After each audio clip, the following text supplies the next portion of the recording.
3 மணி நேரம் 5 நிமிஷம் கதற கதற பார்த்த மகுடம் படத்தோட ஷார்டஸ்ட் ரிவ்யூ தான் இப்ப நம்ம பார்க்க போறோம். இந்த படத்தோட கதை என்ன அப்படின்னு பாத்தீங்கன்னா, விஷால் வந்து ஒரு மெடிக்கல் ரெப்ரசன்டேட்டிவா இருக்காரு. அவருக்கு ஒரு அழகான ஃபேமிலி இருக்கு.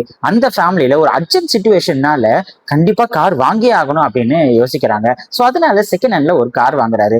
அந்த கார் வாங்கினதுக்கு அப்புறம் அவர் ஃபேமிலியில எப்படி மிகப்பெரிய டிசாஸ்டர் ஆச்சு, இந்த படமும் எப்படி டிசாஸ்டர் ஆச்சு அப்படிங்கிறது தான் மீதி கதையே. படத்துல விஷால் டபுள் ஆக்ஷன் பண்ணிருக்காரு. துஷாரா, அஞ்சலி, ஜான் விஜய் போன்றவங்க எல்லாம் வந்து கஷ்டப்பட்டு தான் இந்த படத்துல நடிச்சிருக்காங்க. எல்லாருமே படம் ஹிட் ஆகணும் அப்படிங்கிறதுக்காக. பட் இருந்தாலும் ஒரு சில இடத்துல வந்து கொஞ்சம் ஓவர் டோஸா பண்ணிட்டாங்களோ அப்படின்னு ஒரு ஃபீல் இருந்துச்சு. இந்த படத்தோட பெரிய பிரச்சனை என்னன்னு பாத்தீங்கன்னா டியூரேஷன். ஆல்ரெடி தெரிஞ்ச கதை, பழக்கப்பட்ட கதையே வந்து 3 hours 5 minutes எடுத்து வச்சிருக்காங்க. ஏன் எதுக்கு நிஜமாவே தெரியல. கொஞ்சம் இன்ட்ரெஸ்டிங்கா ஏதாவது எடுத்திருப்பாங்கன்னு பார்த்தா எல்லாமே தெரிஞ்ச கான்செப்டாவே இருக்குது. செகண்ட் ஹாஃபை கம்பேர் பண்ணும்போது ஃபர்ஸ்ட் ஹாஃப் பரவாயில்லப்பா, ஓகே சுமாரா ஓகேவா இருக்கு அப்படின்னு தான் தோணுச்சு.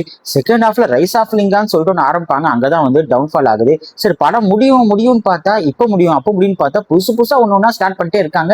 எனக்கும் தியேட்டர்ல உட்காந்துட்டு இருக்கேன், எப்பா 2 3 நாள் ஆச்சான்னு தெரியலையே, படம் எப்போ முடியும்னு தெரியலையே அப்படின்னு சொல்லிட்டு ஒரு ஃபீலே வந்துச்சு. அதுவும் அந்த லாஸ்ட் 10 minutesல அந்த லேடிஸ் எல்லாம் சேர்ந்து ஒரு ஃபைட் பண்ணுவாங்க. அது ஒரு சீரியஸான ஃபைட்டு தான். பட் இருந்தாலும் தியேட்டர்ல எல்லாரும் வந்து பயங்கரமா சிரிக்கிறாங்க.